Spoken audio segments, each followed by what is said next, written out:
Us Christians, we all like to talk about faith, faith in God, all the time. But when tragedy hits, some of us starts to fall apart, and we forget about the faith we talked about. And we go deeper and deeper into our problems, our tragedy, our difficulties. We forget that what's impossible for men is possible with God. The tragedy I'm talking about is not something that you go through for one day and you get over it the next day.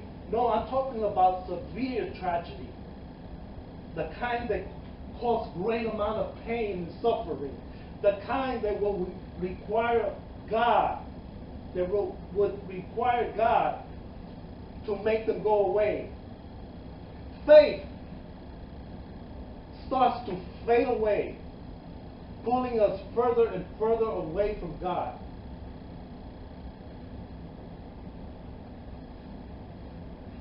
Further and further away. When you don't have faith, you don't have God in your life. And if you don't have God in your life, the problems, the tragedy, the difficulties that you're going through starts to magnify, intensify, 10 and 100 times over.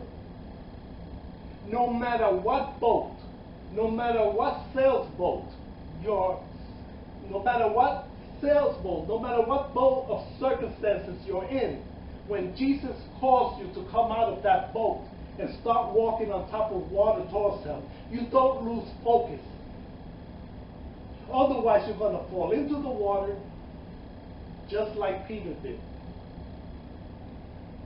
Listen, faith and confidence and trust towards God brings you close to God. It causes you to be close to God. Lack of faith pulls you away from God. And you know what the scripture says when you're close to God? It says the Lord is close to the brokenhearted. And He saved those that are crushed in spirit.